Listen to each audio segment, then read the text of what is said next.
Isang mapagpalang araw po ng linggo, February 15 na po 2026.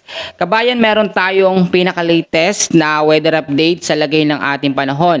Pero bago yan, bago natin simulan, hihiling lamang po ako ng pakiusap na i-like, i-subscribe at i-hit po ninyo ang notification bell para next update natin sa lagay ng ating panahon, mabilis ko po kayong manonotify.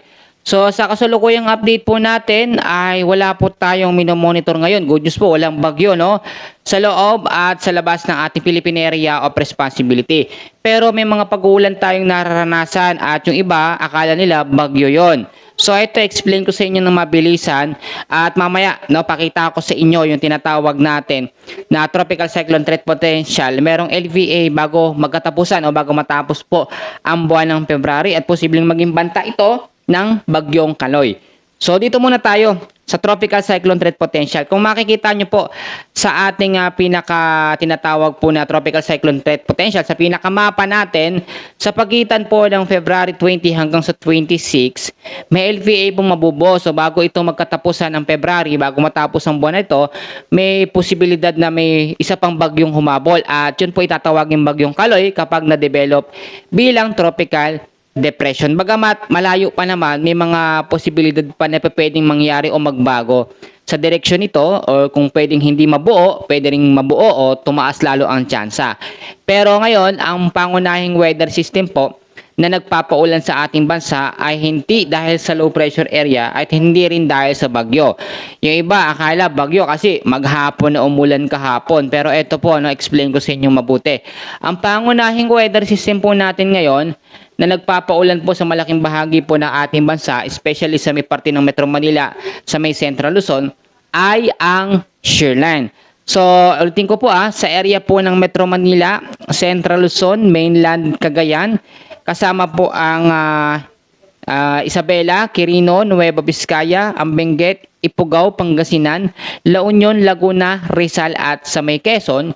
Yung mga lugar ho na binanggit ko na yan ay patuloy po makakaranas ng cloudy skies with scattered rains and isolated thunderstorms. Ang ibig sabihin nito, kalat-kalat na pag-ulan na may kasamang pagkulog at pagkidlat dahil po sa epekto ng shear line. So ngayon pa lamang binabalaan na at pinag-iingat na yung mga lugar na binanggit ko sa posibleng banta ng mga pagbabaha sa mga mababang lugar at landslide po sa mga landslide prone area, yung mga nakatira malapit sa mga paanan ng bundok, sa matataas na area, mag-ingat po tayo. Sa area naman po ng Dinagat Islands, sa may Surigao del Norte, Surigao del Sur, sa may Basilan po, Sulu at sa may Tawi-Tawi, yang mga lugar naman na yan, hindi apektado ng shear line, bagos apektado naman ng malinsangan na hangin o yung mainit na hangin, which is eto nga po ang easterlies. So ang easterlies may possible din na impact na pagbabaha sa mga mababang lugar at landslide po sa mga landslide prone area. Maulap na kalangitan din ang aasahan sa mga lugar na yan na merong kalat-kalat na pag-ulan, pagkulog at pagkidlat.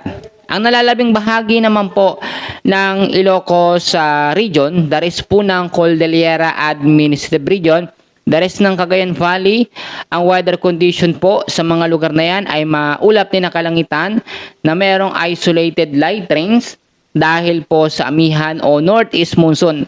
Hindi ba kayo nagtataka ngayon po hindi na malamig masyado ang hangin?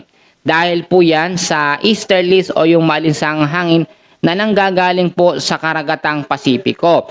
Kapag nawala na po ang epekto ng amihan, mas mainit na panahon na ating mararanasan dahil babalik o muling babalik naman ang habagat pagkatapos po ng amihan. So ibig sabihin nito, papasok na yung tag-init pero may mga tsansa pa rin na may mabuo pong mga LPA or mga mahihinang bagyo kapag tag-init. Kasi alam nyo sa climate change talaga, kahit tag-init yan, may mga ulan pa rin, may mga bagyo pa rin nabubuo. And usually, yung mga pag-uulan naman na nangyayari, madalas dahil po sa mga localized thunderstorms kapag mayroong habagat at meron pong easterlies. Uulitin kong mabuti na sa ngayon wala tayong nade-develop, wala pang na-develop na bagyo o mga LPA. Meron lamang nakikita sa tropical cyclone threat potential pero medyo malayo pa ito. February 20 hanggang sa 26 Bago magkatapusan ng February, mamomonitor natin yan. So samahan nyo ako sa mga daily updates natin. Uulitin ko, 3 weather system po ang pangunahing nagbibigay ng sama ng panahon sa ating bansa at hindi bagyo. Ang shearline na nabubuo dahil sa salubungan ng malamig at mainit na hangin. Pangalawa, ang easterlies, yung malisang hangin na nanggagaling sa karagatang Pasipiko. At etong northeast monsoon or hanging amihan. So kabayan, yan po muna ang ating pinaka-latest na update sa lagay ng ating panahon. Maraming salamat po at magandang araw po ng linggo sa inyong lahat.